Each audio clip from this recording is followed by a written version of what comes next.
નમસ્તે વિદ્યાર્થી મિત્રો, આઈ હોપ કે તમારું ધોરણ 12 છે ખૂબ સરસ મજાનું પસાર થઈ રહ્યું છે. ફિઝિક્સની જો આપણે વાત કરીએ તો પરમાણુ, ન્યુક્લિયસ, સેમિકન્ડક્ટર અને ઇલેક્ટ્રોસ્ટેટ આવા ચેપ્ટરો છે એ તમે ભણી ચૂક્યા છો. હવે આપણે લાસ્ટ ટોપિકની જો વાત કરીએ ઇલેક્ટ્રોસ્ટેટની, તો એ ચેપ્ટરની અંદર તમે મુક્ત અથવા તો બંધિત વિદ્યુત ભારોનો અભ્યાસ કર્યો. પણ આ બંને વિદ્યુત ભારો છે એ હતા સ્થિર, એટલે કે ગતિ કરવાની ત્યાં આગળ મનાઈ હતી. તો આ સ્થિર વિદ્યુત ભારો વચ્ચેની જે આંતરક્રિયાઓ છે, એમની વચ્ચેનું જે ઇન્ટરેક્શન છે, એનો અભ્યાસ તમે ઇલેક્ટ્રોસ્ટેટની અંદર કર્યો હતો. બરાબર, એમની વચ્ચે લાગતું બળ, એમના વડે ઉદ્ભવતા ઇલેક્ટ્રિક ફિલ્ડ, એમના વડે ઉદ્ભવતું ઇલેક્ટ્રિક પોટેન્શિયલ એનર્જી, આ બધી વસ્તુનો અભ્યાસ છે એ તમે ઇલેક્ટ્રોસ્ટેટની અંદર કર્યો હતો. હવે શું કરવાનું છે તો કે હવે આપણે આગળના ટોપિકમાં વધીએ. એ જે વિદ્યુત ભારો છે એને આપણે બહારથી કંઈક ઉર્જા આપવાની છે. વિદ્યુત ભારને જો આપણે બહારથી ઉર્જા આપીએ તો એ ગતિ કરવાનું શરૂ કરે, અને જે ગતિ કરતો વિદ્યુત ભાર હોય એ જેનું નિર્માણ કરે એનો અભ્યાસ છે એ આપણે આ કરંટ ચેપ્ટરની અંદર કરવાનો છે. તો ગતિ કરતા વિદ્યુત ભાર વિદ્યુત પ્રવાહનું નિર્માણ કરે. તો ચેપ્ટરનું નામ છે એ પ્રવાહ વિદ્યુત, અથવા તમે સિમ્પલ વિદ્યુત પ્રવાહ પણ કહી શકો છો. તમે વિદ્યુત પ્રવાહ છે એ નેચરની અંદર પણ જોઈ રહ્યા છો. હમણાં જે સિઝન શરૂ છે એમાં પણ તમે જોઈ રહ્યા છો. દાખલા તરીકે વીજળી, બરાબર. તો લાઇટનિંગ જે ઘટના છે, આ લાઇટનિંગ ઘટનાની અંદર બેઝિકલી હોય છે શું તો કે વાદળો છે એ આપને ખ્યાલ છે કે ઇલેક્ટ્રોનના બનેલા હોય છે. ઇલેક્ટ્રોન એટલે નેગેટિવ ચાર્જ, બરાબર, આયનીકરણ થવાથી વાયુઓનું. તો આ જે ઇલેક્ટ્રોન છે એ પૃથ્વીના વાતાવરણ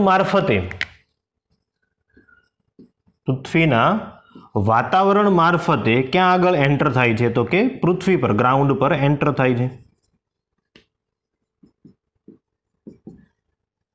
તો આને આપણે સિમ્પલ શું કહીએ છીએ તો કે આને આપણે કહીએ છીએ વીજળી થઈ તે, લાઇટનિંગ. આ એક ઘટના છે જે કુદરતમાં બને છે. મોન્સૂન સિઝનની અંદર જનરલી આપણને જોવા મળતું હોય છે.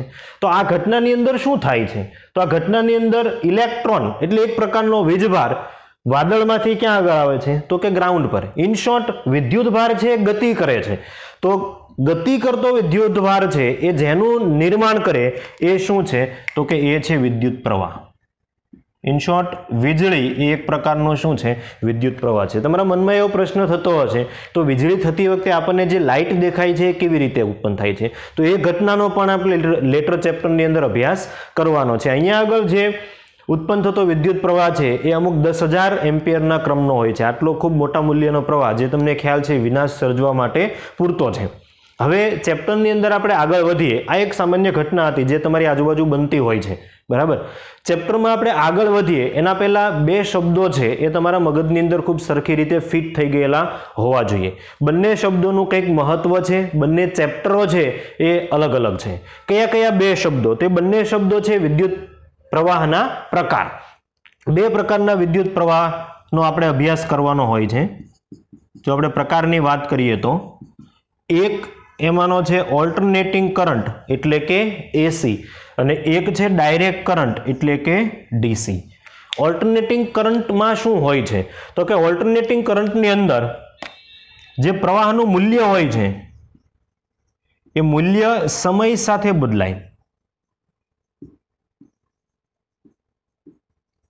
ડાયરેક્ટ કરંટમાં શું હોય છે તો કે ડાયરેક્ટ કરંટમાં પ્રવાહનું મૂલ્ય જે છે એ સમય સાથે ન બદલાય. બંનેના જો આપણે ઉદાહરણ લઈએ તો આપણા ઘરની અંદર જે પ્રવાહ આવે છે એ કયો પ્રવાહ છે તો કે ઓલ્ટરનેટિંગ કરંટ. આપણા ઘરની અંદર જે પ્રવાહ આવે છે પ્રવાહનું મૂલ્ય કોન્સ્ટન્ટ હોતું નથી. જેમ જેમ તમે હોમ એપ્લાયન્સીસ શરૂ કરતા જાઓ છો, પંખો, ટીવી, ટ્યુબલાઇટ, જેમ જેમ શરૂ કરતા જાઓ છો એમ એમ આપણા ઘરની અંદર આવતા પ્રવાહના મૂલ્યમાં છે એ સતત વધારો થતો જાય છે.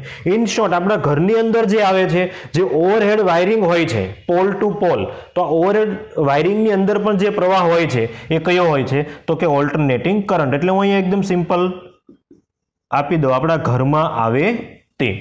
આ ચેપ્ટરનો અભ્યાસ છે, આ ઓલ્ટરનેટિંગ કરંટ, એ આપણે ચેપ્ટર નંબર 7 ની અંદર અભ્યાસ કરીશું. આ કરંટ સેમેસ્ટરની અંદર ચેપ્ટર નંબર 7 ઓલ્ટરનેટિંગ કરંટ. આ ચેપ્ટરની અંદર આપણે ડાયરેક્ટ કરંટનો અભ્યાસ કરવાનો છે. એવા કયા સોર્સિસ છે જ્યાંથી આપણને ડાયરેક્ટ કરંટ મળે, બરાબર?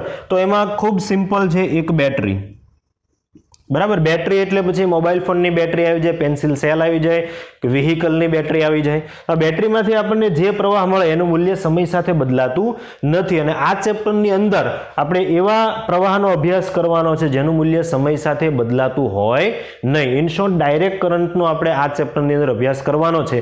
જે ઓવરહેડ વાયરિંગ હોય છે, આપણા ઘરે જે આવે છે, એ પ્રવાહનો અભ્યાસ કરવાનો નથી. એટલે આગળ જે ઘટનાઓ આપણે ભણવાના છીએ, જે ઇન્સ્ટ્રુમેન્ટ ભણવાના છીએ, એને ભૂલથી પણ એવું નહીં સમજતા કે આપણે ડાયરેક્ટ અહીંયા કોઈ પણ આપણા ઘરે જે બોર્ડ હોય છે એમાં આપણે પિન આપીને ત્યાંથી આપણે પ્રવાહ લઈ શકીએ નહીં. એ પ્રવાહનો અભ્યાસ આપણે કયા ચેપ્ટરમાં કરવાનો છે? ચેપ્ટર નંબર 7 ની અંદર. તો આ બેઝિક ઇન્ફોર્મેશન અમુક પ્રવાહ વિશેની છે. વ્યાખ્યા અને એકમની વાત હું તમને પછીથી કરું, પણ એકેડેમિક સેશનની અંદર આ ચેપ્ટરનું કેટલું મહત્વ છે એ પણ આપણે થોડું સમજીએ. આમ તો કોઈ પણ ચેપ્ટરનું કેટલું મહત્વ છે એ જનરલી કેવડું છે એના ઉપરથી નથી આપણે અંદાજ લગાવતા. પ્રીવિયસ યરની અંદર કેટલા પ્રશ્નો આ ચેપ્ટરમાંથી આવ્યા હતા એના પરથી આપણે અંદાજ મેળવીએ. જો JEE મેઇનની આપણે વાત કરીએ, ઓનલાઈન અને ઓફલાઈન, તો છેલ્લા 18 વર્ષની અંદર 146 ક્વેશ્ચન છે એ આ સિંગલ ચેપ્ટરમાંથી હતા. એક ચેપ્ટરમાંથી 146 ક્વેશ્ચન છેલ્લા 18 વર્ષની અંદર. નીટ અથવા AIPMT ની જો આપણે વાત કરીએ, અત્યારે માત્ર નીટ, બરાબર, તો છેલ્લા 32 વર્ષની અંદર 112 પ્રશ્નો છે એ આ ચેપ્ટરમાંથી હતા. જો ચેપ્ટરનું મહત્વ એકેડેમિક દ્રષ્ટિએ પણ ખૂબ જરૂરી છે અને આગળ પણ એવા ચેપ્ટરો આપણે જોવા મળવાના છે જેની અંદર આ ચેપ્ટરના કોન્સેપ્ટનો ઉપયોગ થતો હોય, કોઈને કોઈ દાખલાની અંદર કે કોઈ થિયરીની અંદર. તો આગળ વધીએ, આપણે વિદ્યુત પ્રવાહ શું છે એ સમજીએ. એના પહેલાં આટલી નાની વસ્તુઓ છે નોટ ડાઉન તમે કરી લો.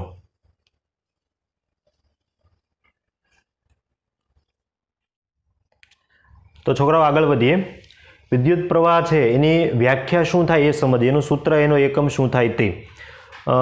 શબ્દ છે એના પરથી ચેપ્ટરનું નામ છે એટલે તમને ખ્યાલ આવી જશે આખા ચેપ્ટરની અંદર આ શબ્દનું કંઈક મહત્વ હશે, બરાબર. સૌપ્રથમ વિદ્યુત પ્રવાહને આપણે કેપિટલ I વડે દર્શાવવાના છે ચેપ્ટરની અંદર. કોઈ જગ્યાએ સ્મોલ I પણ હશે, પણ I એટલે આપણે શું સમજીશું તો કે વિદ્યુત પ્રવાહ. એની વ્યાખ્યા શું છે તો કે સ્પષ્ટ વ્યાખ્યા તો આપણી ટેક્સ્ટ બુકની અંદર નથી આપી, પણ જો આપણે વ્યાખ્યા બનાવીએ તો આવી રીતે બની શકે. વાહકમાંથી પસાર થતા વિદ્યુત ભારની દિશાને લંબ કોઈ આડછેદમાંથી એકમ સમયમાં પસાર થતો વિદ્યુત ભારનો જથ્થો, જેને કહેવાય વિદ્યુત પ્રવાહ. વ્યાખ્યા આપણે ટેક્સ્ટ બુકની અંદર નથી, પણ આ વ્યાખ્યાને આપણે સમજીએ કેવી રીતે વિદ્યુત પ્રવાહ છે એનું સૂત્ર બનાવી શકીએ. ધારો કે કોઈ એક તારનો ટુકડો તમે વિચારો, ધારો કે આ એક તારનો ટુકડો આપણે સમજીએ.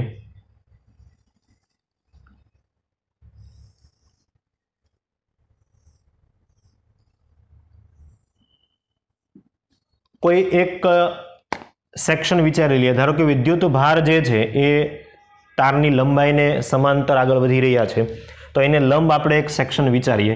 ધારો કે આ એક લંબ સેક્શન આપણે વિચારીએ.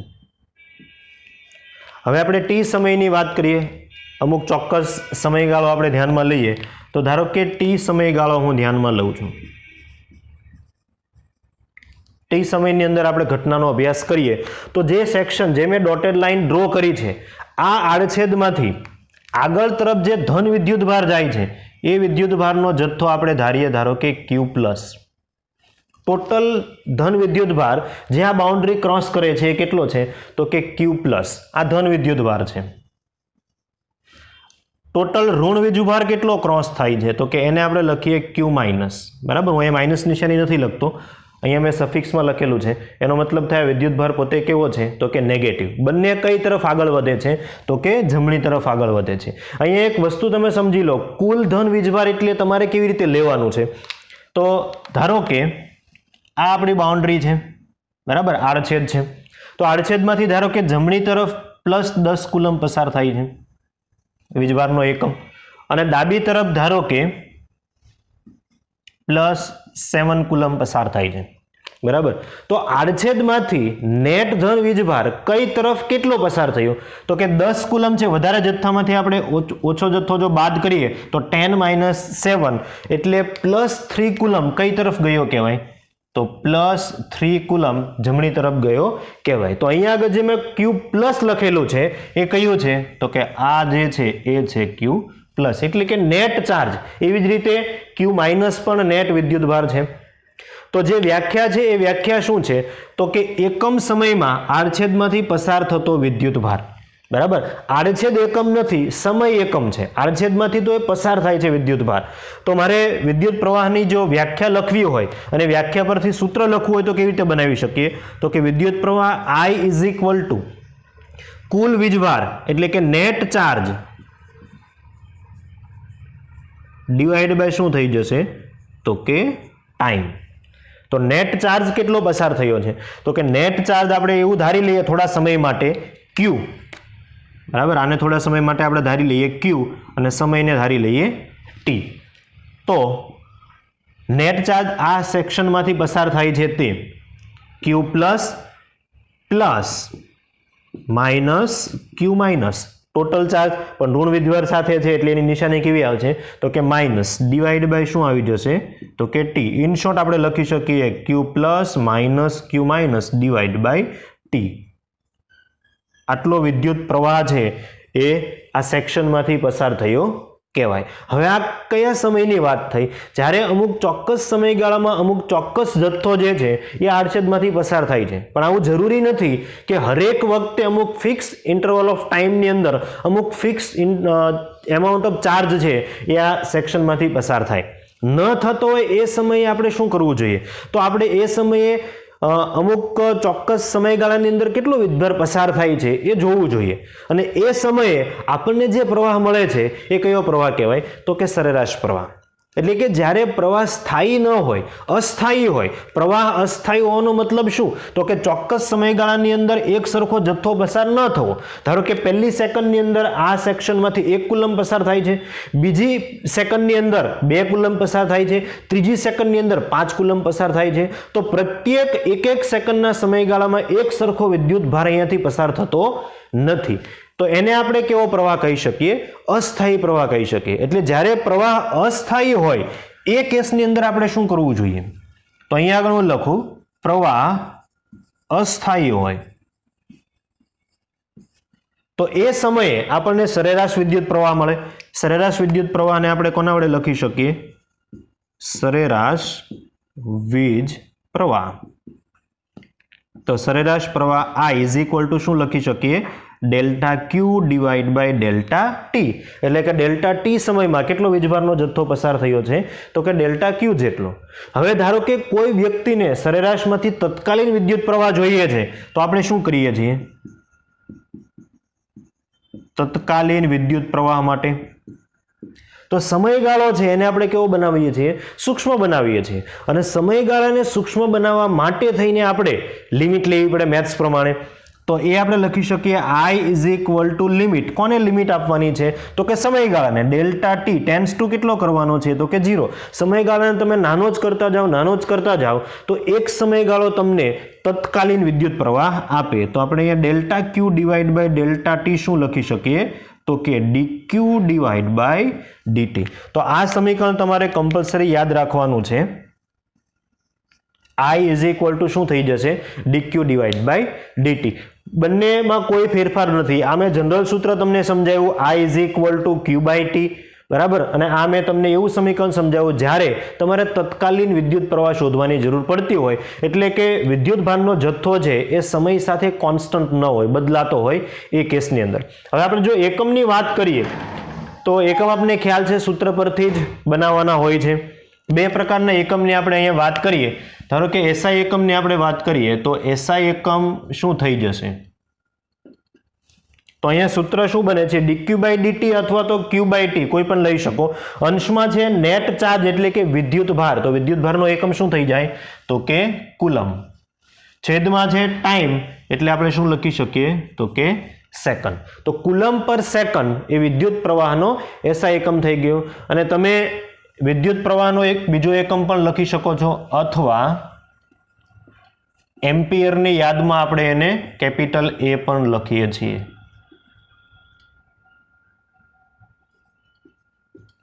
એમ્પિયર. બરાબર, તો એમ્પિયર એ વિદ્યુત પ્રવાહનો SI એકમ છે. હવે જો CGS એકમની આપણે વાત કરીએ આ સીજીએસ એકમનો આમ તો કોઈ જગ્યાએ યુઝ નથી થતો, પણ કદાચ કોઈ એમસીક્યુની અંદર તમને ડેટામાં આપે તો સીજીએસ એકમ છે બાયોટ, BI, બાયોટ. અને આ બંનેને જો આપણે કોરિલેટ કરીએ તો એક બાયોટ એટલે થઈ જશે 10 એમ્પિયર. બરાબર, યાદ રાખવું. જનરલી 99% યુઝ નથી થતો, પણ જે 1% છે એના માટે જેને આપણે રિસ્ક નથી લેતા. બાયોટ જે છે એ સીજીએસ એકમ છે, બંને વચ્ચેનો સંબંધ 1 બાયોટ એટલે 10 એમ્પિયર થાય. હવે અલગ અલગ જગ્યાએ જો આપણે વિદ્યુત પ્રવાહના ક્રમની વાત કરીએ તો આપણે ઘરની અંદર જે પ્રવાહ આવતો હોય છે, બરાબર, ઘરમાં જે પ્રવાહ આવતો હોય છે એ એમ્પિયરના ક્રમનો હોય છે. પછી જ્યારે વીજળી થતી હોય છે તો વીજળીની અંદર 10,000 એમ્પિયરના ક્રમનો પ્રવાહ ઉત્પન્ન થાય છે.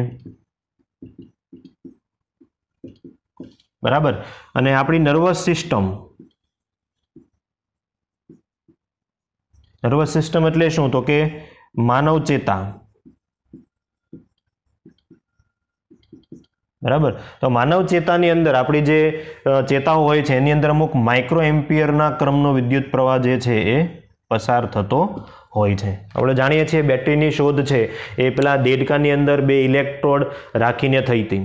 બરાબર. તો એ જે દેડકો છે એની નર્વસ સિસ્ટમ છે, એની જે ચેતાઓ છે એમાંથી પણ અમુક વિદ્યુત ભાર પસાર થાય છે, અને એ વિદ્યુત ભાર જે પ્રવાહનું નિર્માણ કરે એ કેટલા ક્રમનો હોય છે? તો કે માઇક્રો એમ્પિયરના ક્રમનો હોય છે. આ માહિતી છે એ બોર્ડની અંદર કોઈ એમસીક્યુ હોય અથવા તો નાના કોઈ પ્રશ્નો હોય તો એના માટે થઈને છે. તમે આ માહિતીને સરખી રીતે નોટ ડાઉન કરી લો. પછી સુવાહકની અંદર વિદ્યુત પ્રવાહનું નિર્માણ કેવી રીતે થાય છે એ આપણે સમજીએ. આગળ વધીએ. અર્ધવાહક એટલે કે સેમિકન્ડક્ટરની અંદર વિદ્યુત પ્રવાહનું નિર્માણ કેવી રીતે થાય એ તમે પ્રીવિયસ ચેપ્ટરની અંદર જોયું હતું. હવે સુવાહકની અંદર વિદ્યુત પ્રવાહનું નિર્માણ કેવી રીતે થાય અને એને વિદ્યુત પ્રવાહને શું સંબંધ છે, આ ચેપ્ટરમાં કેમ એ થિયરી આપી છે એના વિશે આપણે વાત કરીએ થોડી. એકદમ નાનો ટોપિક છે. આપણે જાણીએ છીએ કે કોઈ પણ પદાર્થના 3 પ્રકારો હોય છે જો આપણે વિદ્યુત પ્રોપર્ટીને ધ્યાનમાં લઈએ તો. બરાબર. એમાં એક છે અવાહક, એક અર્ધવાહક અને એક સુવાહક. અવાહકમાં મુક્ત ઇલેક્ટ્રોન હોતા નથી, જ્યારે સુવાહકમાં મુક્ત ઇલેક્ટ્રોન ખૂબ વધારે હોય છે. આ મુક્ત ઇલેક્ટ્રોન શું છે એ તમે કેમિસ્ટ્રીની અંદર સરખી રીતે ભણી ગયા છો. જે ગતિ કરવા માટે મુક્ત છે પરંતુ બહાર આવવા માટે મુક્ત નથી. ધારો કે આ મેટલનો ટુકડો છે તો અંદર અસ્તવ્યસ્ત ગતિ કરી શકે છે, એમાં ગતિ કરવા માટે એ મુક્ત છે, પણ આ ટુકડામાંથી બહાર આવવા માટે મુક્ત નથી. આ બધા ઇલેક્ટ્રોન છે જેને આપણે નામ આપ્યું મુક્ત ઇલેક્ટ્રોન. આ મુક્ત ઇલેક્ટ્રોન છે એ સતત અસ્તવ્યસ્ત ગતિ કરતા હોય છે એમની ઉષ્મીય ઉર્જાને કારણે. તો જો આપણે થોડી સિમ્પલ દાખલા તરીકે આ જે એક ટુકડાની વાત કરી લઈએ, ધારો કે એક મેટલનો ટુકડો છે તો આની અંદર કેવી રીતે ઇલેક્ટ્રોન ગતિ કરતા હોય છે એનું જો થોડી આપણે વાત કરીએ તો ધારો કે એક મેટલનો ટુકડો છે. બરાબર. કોઈ પણ સિમ્પલ તમે ટુકડો વિચારજો, લોખંડનો કે કોઈ ધાતુનો. બરાબર. હવે આપણે કોઈ એક પર્ટિક્યુલર સેક્શન લઈએ, ધારો કે આ એક સેક્શન ધારીએ અને આપણે ટી સમયનો વાત કરીએ તો આપણે ચેક કરવું છે કે આમાં પ્રવાહનું નિર્માણ થાય છે કે કેમ. હવે સિમ્પલ છે, કોઈ પણ મેટલનો ટુકડો સામાન્ય વાતાવરણમાં પડેલો હોય, આપણે એને અડકીએ તો આપણને કરંટ લાગતો નથી. એનો મતલબ અંદર કરંટ છે નહીં, પણ વિદ્યુત ભાર તો ગતિ કરે છે.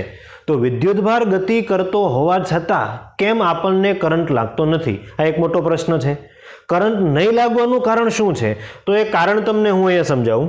ઇલેક્ટ્રોન પર્ટિક્યુલર કોઈ એક ડાયરેક્શનમાં ગતિ કરે છે. ધારો કે આ નંબર ઓફ ઇલેક્ટ્રોન છે, n ઇલેક્ટ્રોન જમણી તરફ ટી સમયની અંદર આ સેક્શનને ક્રોસ કરીને ગયા. આટલા જ સમયગાળાની અંદર અસ્તવ્યસ્ત ગતિને કારણે વિરુદ્ધ દિશામાં પણ એટલા જ ઇલેક્ટ્રોન પસાર થતા હશે. n ઇલેક્ટ્રોન વિરુદ્ધ દિશામાં પણ પસાર થાય છે. તો ટી સમયની અંદર આ જે પર્ટિક્યુલર સેક્શન આપણે વિચારો, જે આડછેદ વિચારો, એમાંથી પસાર થતો વીજભારનો જથ્થો નેટ ચાર્જ કેટલો થઈ જશે? તો કે નેટ ચાર્જ I ની આપણે વાત કરીએ તો નેટ ચાર્જ અપોન ટાઈમ. તો નેટ ચાર્જ કેટલો થઈ જશે? તો કે જેટલા ઇલેક્ટ્રોન જમણી તરફ જાય છે એટલા જ ઇલેક્ટ્રોન કઈ તરફ આવે છે તો કે ડાબી તરફ આવે છે. તો ઇન શોર્ટ નેટ ચાર્જ કેટલો થઈ જશે 0, એટલે પ્રવાહનું મૂલ્ય પણ કેટલું આપણને મળી જશે તો કે 0.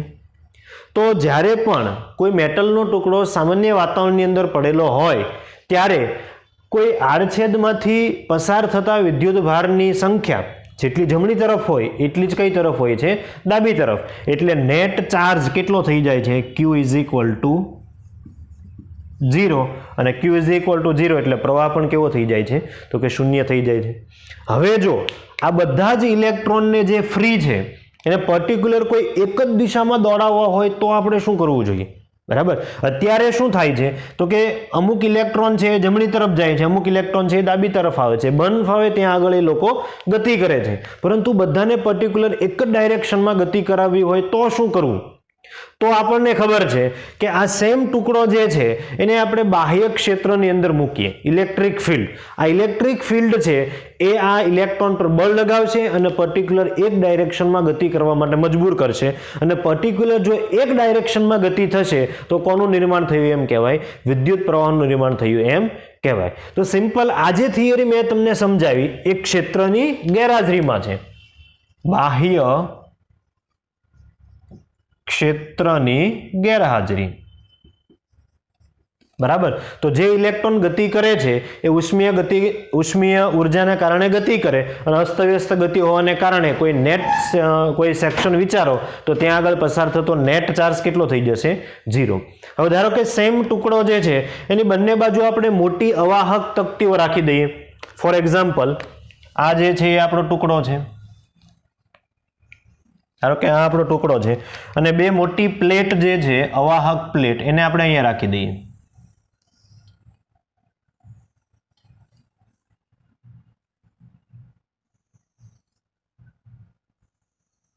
ધારો કે બે મોટી અવાહક પ્લેટ, આ પ્લેટ પર આપણે ધન વીજભાર રાખી દઈએ +Q અને અહીંયા આગળ આપણે ઋણ વીજભાર રાખી દઈએ -Q. એટલા જ મૂલ્યનો. બંને કેવી છે તો કે અવાહક પ્લેટ છે. પ્લેટ બોલી શકો, તકતી બોલી શકો. બરાબર, સિમ્પલ છે. દાખલા તરીકે આ મેટલનો ટુકડો છે તો આવી રીતે બે પ્લેટ રાખી દેવાની છે. આ પ્લેટ ઉપર ધન વીજભાર, આ પ્લેટ ઉપર ઋણ વીજભાર મૂકવાનો છે. તો હવે શું થશે તો કે બંને પ્લેટ વચ્ચેના વિસ્તારમાં કઈ તરફ ઇલેક્ટ્રિક ફિલ્ડ ઉત્પન્ન થશે તો કે પ્લસ થી માઇનસ તરફ. એટલે કે આ ડાયરેક્શનમાં ઇલેક્ટ્રિક ફિલ્ડ ઉત્પન્ન થશે. આ બાહ્ય ક્ષેત્ર થઈ ગયું. હવે શું થશે તો કે અંદરના મેટલની અંદરના જે ઇલેક્ટ્રોન છે, જે ફ્રી ઇલેક્ટ્રોન છે, એના ઉપર કઈ તરફ બળ લાગશે તો કે ઇલેક્ટ્રોન પરનો વિદ્યુતભાર આપણે નેગેટિવ ધારીએ છીએ અને F = QE મુજબ ઇલેક્ટ્રોન પર ક્ષેત્રની વિરુદ્ધ દિશામાં બળ લાગે. એટલે શું થશે તો કે આ જેટલા ઇલેક્ટ્રોન આની અંદર મુક્ત છે આ બધા જ ઇલેક્ટ્રોન કઈ તરફ ગતિ કરવાનું શરૂ કરશે તો કે +Q ધરાવતી પ્લેટ તરફ. આ ડાયરેક્શનમાં બધા ઇલેક્ટ્રોન ગતિ કરવાનું શરૂ કરશે. હવે તમે જુઓ, બધા જ ઇલેક્ટ્રોન પર્ટિક્યુલર કોઈ એક ડાયરેક્શનમાં આગળ વધે છે અને પર્ટિક્યુલર એક ડાયરેક્શનમાં આગળ વધતા હોય તો કોઈ પણ સેક્શન તમે લઈ લો, એ સેક્શનમાંથી તમને નેટ વીજભારનો જથ્થો મળે. પરંતુ અહીંયા કેવું થશે તો કે જે વિદ્યુત પ્રવાહનું નિર્માણ થશે આ ટુકડાની અંદર એ કેવો વિદ્યુત પ્રવાહ હશે તો કે ક્ષણિક હશે. ક્ષણિક પ્રવાહ તમને મળે. બરાબર. જેમ જેમ આ ઇલેક્ટ્રોન આ +Q પ્લેટ તરફ આવતા જશે એમ આ +Q એટલે કે પ્લસ પ્લેટ પરનો વિદ્યુતભાર છે ઘટતો જશે. થોડા સમયને અંતે આ પ્લેટ છે ન્યુટ્રલ થઈ જશે, તટસ્થ થઈ જશે. એટલે વિદ્યુત ક્ષેત્ર, બાહ્ય ક્ષેત્ર છે એ શૂન્ય થઈ જશે અને ફરી ઇલેક્ટ્રોન છે અસ્તવ્યસ્ત ગતિ શરૂ કરી દેશે. એટલે આવી બે અવાહક પ્લેટ મૂકવાથી તમને ડીસી પ્રવાહ મળે, પણ કેવો મળશે તો કે ક્ષણિક મળે. તમારે જો કન્ટિન્યુઅસ પ્રવાહ જોઈતો હોય તો અહીંયા કન્ટિન્યુઅસ ધન વિદ્યુતભાર મળવો જોઈએ અને અહીંયા કન્ટિન્યુઅસ ઋણ વિદ્યુતભાર મળવો જોઈએ. અને આ જે સપનું સાકાર કરતી રચના છે એને આપણે શું કહીએ છીએ તો કે બેટરી કહીએ છીએ. આપણે ખ્યાલ છે કે અહીંયા આગળ ખૂબ સિમ્પલ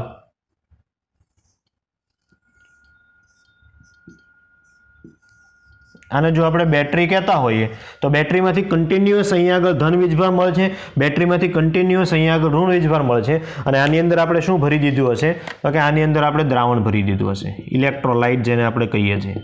બરાબર. તો સુવાહકની અંદર વિદ્યુત પ્રવાહનું નિર્માણ કોના દ્વારા થાય છે? તો કે ઇલેક્ટ્રોન દ્વારા થાય છે. અવાહકની અંદર તો કે વિદ્યુત પ્રવાહનું નિર્માણ થતું નથી. અને અર્ધવાહકની અંદર તો તમે સેમિકન્ડક્ટરમાં ભણી ગયા છો, ઇલેક્ટ્રોન અને હોલ બંને કારણે થાય છે. અમુક ઇલેક્ટ્રોલાઇટ એટલે કે પેલા દ્રાવણો જે આવે છે કેમિસ્ટ્રીની અંદર તે એની અંદર ધન અને ઋણ બંને વીજભારની વડે પણ વિદ્યુત પ્રવાહનું નિર્માણ થતું હોય છે. તો આ સિમ્પલ થિયરી હતી ક્ષેત્રની ગેરહાજરીમાં અને બાહ્ય ક્ષેત્રની હાજરીમાં વિદ્યુત પ્રવાહનું નિર્માણ કેવી રીતે થાય છે તેની વાત કરી, બાહ્ય ક્ષેત્રની હાજરીમાં. ઓકે, હવે આગળના ટોપિકની અંદર આપણે વિદ્યુત પ્રવાહને લગતા અમુક એક્ઝામ્પલો જોઈએ જેથી કરીને તમારો કોન્સેપ્ટ છે એ વિદ્યુત પ્રવાહને લગતો થોડો ક્લિયર થઈ શકે. આને નોટ ડાઉન કરી લો, પછી આપણે આગળ વધીએ.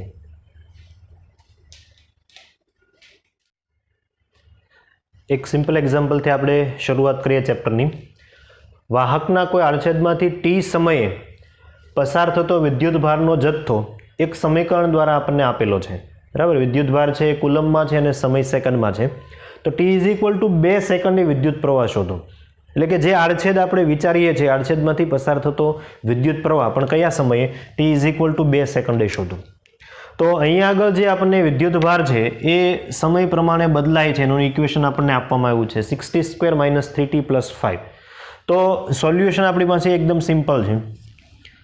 I બરાબર આપણે શું લખી શકીએ? તો કે dq / dt એક જ સમયમાં પસાર થતો વિદ્યુત ભારનો જથ્થો. તો is equal two dq / dt.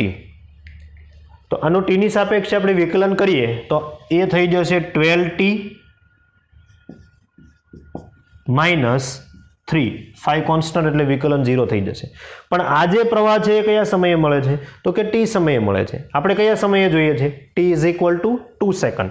તો t બરાબર 2 સેકન્ડ આપણે મૂકીએ તો I ઇઝ ઇક્વલ ટુ શું મળી જશે?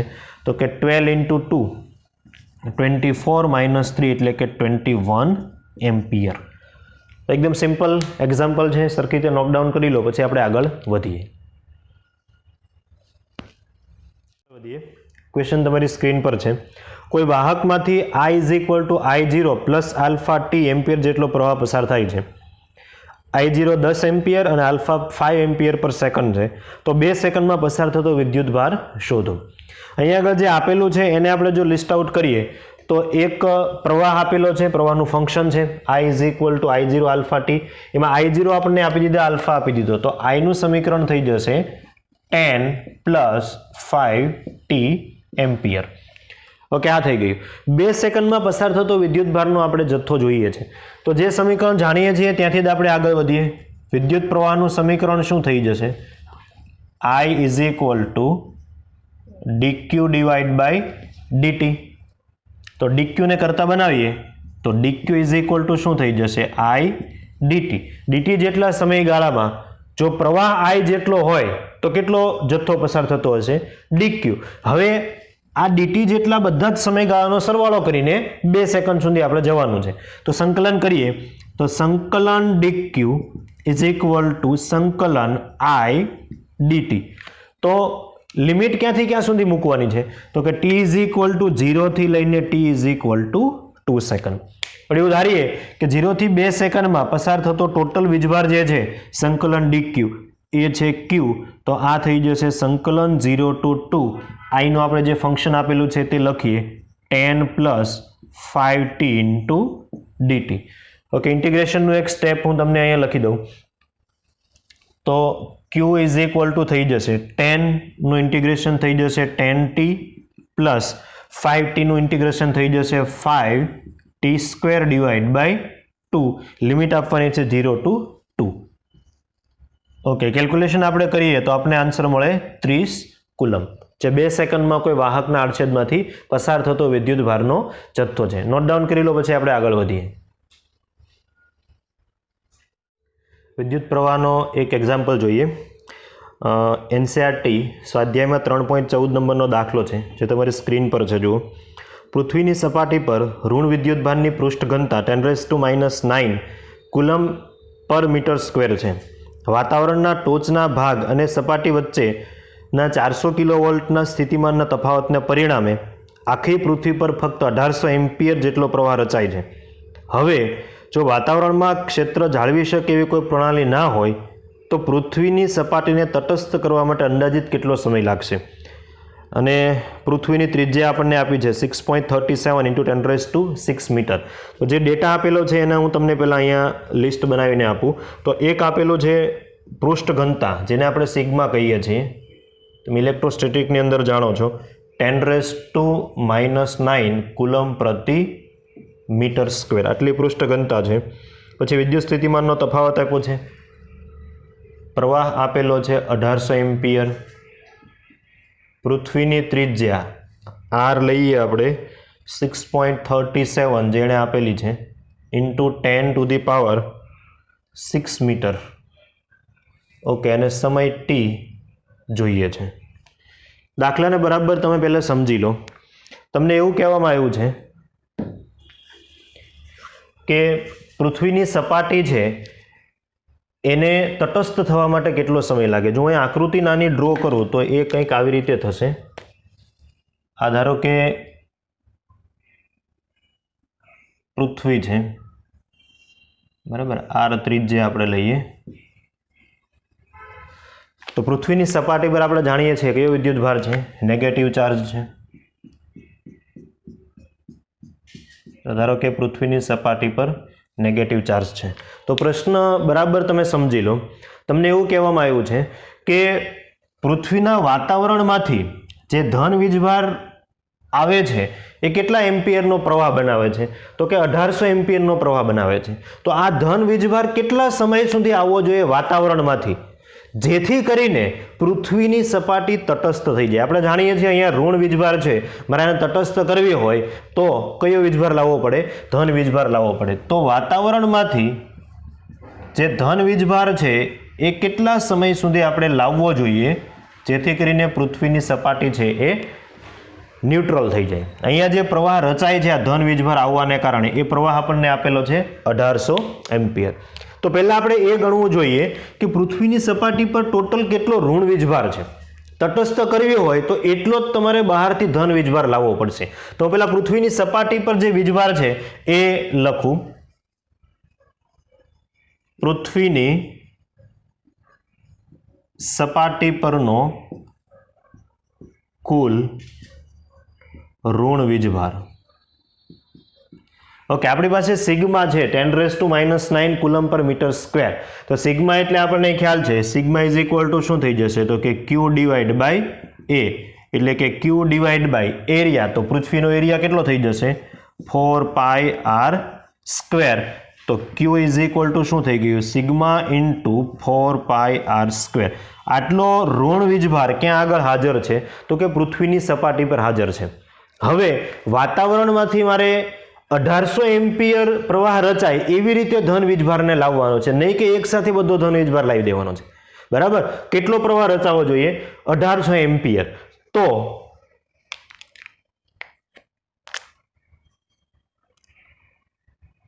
ધારો કે ટી સમયમાં વાતાવરણમાંથી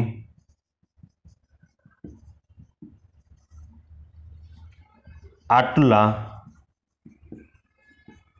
મૂલ્યનો ધન વીજભાર સપાટી પર આવે છે. આ ધન વીજભાર છે એ શું કરી દેશે? તો કે પૃથ્વીની સપાટીને ન્યુટ્રલ કરી દેશે. તો આ વાતાવરણમાંથી જે ધન વીજભાર આવે છે એ કેટલા પ્રવાહનું નિર્માણ કરે છે? તો I પ્રવાહનું. તો અહીંયા આપણે લખી શકીએ, તેથી વિદ્યુત પ્રવાહ I ઇઝ ઇક્વલ ટુ આપણે શું લખી શકીએ? ક્યુ ડિવાઈડ બાય ટી. સમીકરણ તમે જાણો છો. તો ટી ઇઝ ઇક્વલ ટુ શું થઈ જશે? ડાયરેક્ટ વેલ્યુ મૂકવી તો તમે મૂકી શકો છો. ક્યુ કેટલા છે? Sigma into 4πr². Sigma into 4πr² divide by I. તો ટી ઇઝ ઇક્વલ ટુ, તમે જો આનું સાદુરૂપ આપશો તો એનો આન્સર છે કંઈક આપણને આવો મળી જશે 283 સેકન્ડ. અથવા એને તમે મિનિટમાં કન્વર્ટ કરી દો તો 4 મિનિટ અને આપણને આન્સર કંઈક મળી જશે 43 સેકન્ડ. બરાબર, સાદુરૂપ તમારી રીતે તમે આપી દેજો. તો આ એકદમ સિમ્પલ એક્ઝામ્પલ હતો જેમાંથી આપણે સમીકરણનો ઉપયોગ કરો I is equal to Q by T. Example છે સમજવા જેવો છે. આવું ક્યારેય પોસિબલ નથી. પૃથ્વી છે એ ક્યારેય ન્યુટ્રલ થઈ શકવાની નથી. એનું કારણ શું છે? તો એનું કારણ એકમાત્ર છે કે પૃથ્વીના અલગ અલગ સ્થળે આખા વર્ષ દરમિયાન ઘણીવાર વીજળી પડતી હોય છે. અને તમને ખ્યાલ છે કે વીજળીની અંદર શું થતું હોય છે? તો કે ઇલેક્ટ્રોન છે વાદળમાંથી ક્યાં આવતો હોય છે? તો કે પૃથ્વીની સપાટી પર.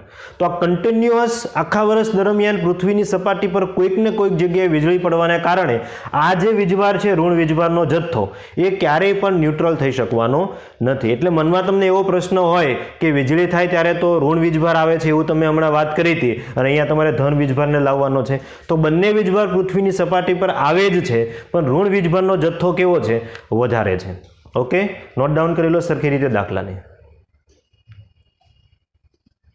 તો કેમિસ્ટ્રીની અંદર તમે પરમાણુ અને ફિઝિક્સની અંદર પણ પરમાણુ ભણી ગયા છો. તમને બેઝિક ઓવરવ્યૂનો ખ્યાલ છે કે મધ્યમાં ન્યુક્લિયસ હોય છે અને ફરતી ઇલેક્ટ્રોન ભ્રમણ કરતો હોય છે. હવે જો ઇલેક્ટ્રોન કોઈ એક આપણે બિંદુ લઈએ તો ત્યાંથી વારંવાર પસાર થતો હશે, પર્ટિક્યુલર કોઈ એક ડાયરેક્શનમાં. એનો મતલબ એમ થાય કે ત્યાં આગળ પણ વિદ્યુત પ્રવાહનું નિર્માણ થતું હોવું જોઈએ. એટલે મેં ટોપિકનું નામ આપ્યું પરમાણુમાં પ્રવાહ. બરાબર, જે સૂત્ર મળે છે તમે ડાયરેક્ટલી યાદ રાખી શકો છો. એક પ્રકારનો એક્ઝામ્પલ જ છે, પણ મેં ખાલી એક નામ આપ્યું છે પરમાણુ પ્રવાહનું નિર્માણ કેવી રીતે થાય તે. ધારો કે આપણે પરમાણુ ડ્રો કરીએ તો આવી રીતે કંઈક હશે. અહીંયા આગળનો કોઈ ઇલેક્ટ્રોન જે છે એ ધારો કે r ત્રિજ્યાની કક્ષામાં ભ્રમણ કરે છે અને એની વેલોસિટી જે છે એ v છે. બરાબર, આપણે પર્ટિક્યુલર એક ઇલેક્ટ્રોનની વાત કરીએ તો મારે અહીંયા આગળ કેટલો વિદ્યુત પ્રવાહનું નિર્માણ થતું હશે એ ફાઇન્ડ કરવું છે. તો I નું સમીકરણ શું છે?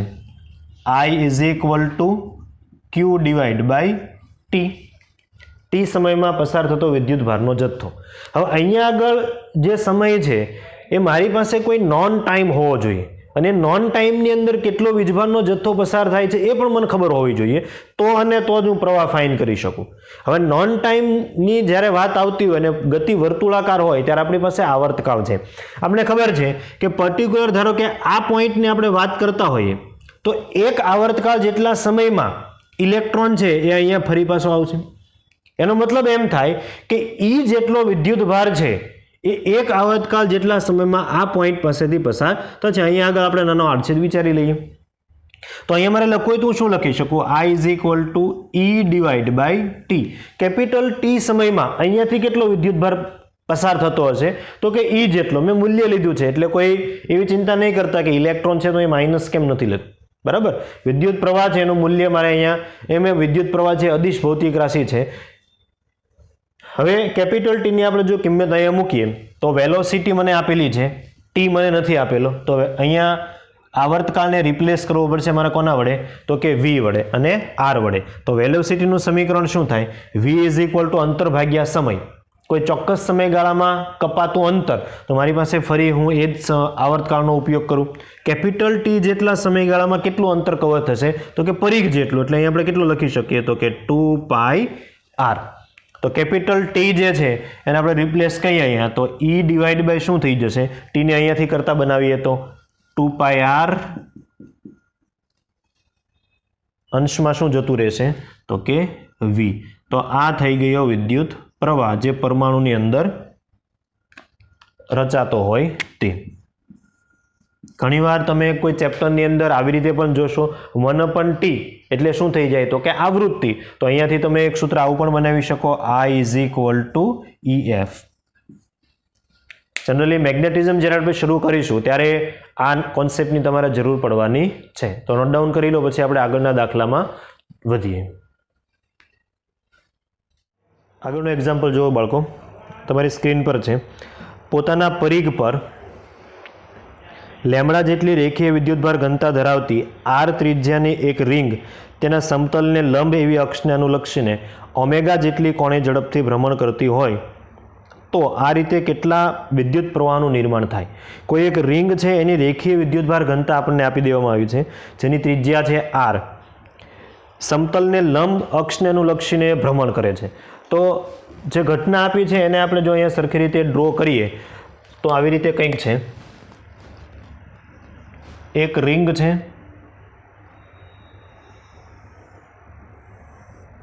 ધારો કે આવી આપણે એક રિંગ વિચારી લઈએ.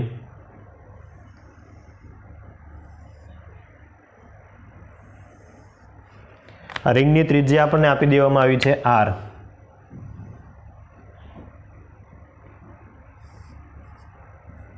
કેપિટલ R ત્રિજ્યા છે અને ઓમેગાથી એ ભ્રમણ કરે છે. હવે તો કે રિંગ પર વિદ્યુત ભાર છે અને રિંગ ભ્રમણ કરે છે, એનો મતલબ કે વિદ્યુત પ્રવાહનું નિર્માણ થવાનું છે. તો કેટલો એ આપણે ફાઇન્ડ કરવાનું છે. રિંગ માટે આપણને એક ડેટા આપેલો છે લેમ્બડા, રેખીય વીજભાર ઘનતા.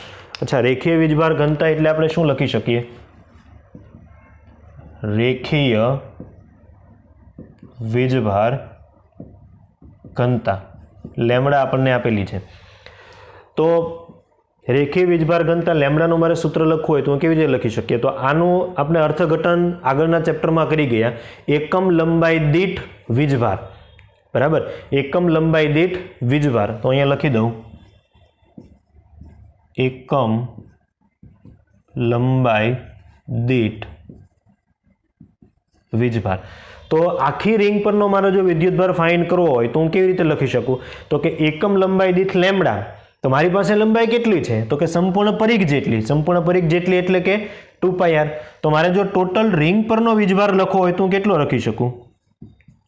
રિંગ પરનો વીજભાર તો Q ઇઝ ઇક્વલ ટુ શું થઈ જશે? તો કે લેમ્બડા ઇન્ટુ 2πr. સિમ્પલ ત્રિરાશિ છે. તો આટલો વીજભાર છે એ ઓમેગા ઝડપથી ભ્રમણ કરી રહ્યો છે. તો કેટલા વિદ્યુત પ્રવાહનું નિર્માણ થાય એ આપણે ફાઇન્ડ કરવું છે. તો સૂત્ર જે આપણી પાસે છે ત્યાંથી આગળ વધીએ. I ઇઝ ઇક્વલ ટુ શું થઈ જશે? Q divide by T. એવો કોઈ ચોક્કસ સમયગાળો છે જ્યાંથી પસાર થતો વીજભાર તમને ખબર છે? તો કે હા, કેપિટલ T જેટલા સમયગાળામાં આ જે રિંગ છે એક પરિભ્રમણ પૂર્ણ કરે.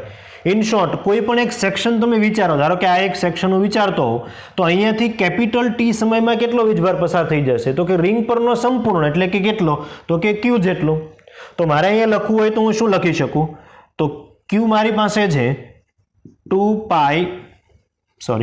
Lambda into 2πr divide by small T બરાબર મેં કેટલું લઈ લીધું છે? તો કે આવર્તકાળ જેટલો સમય.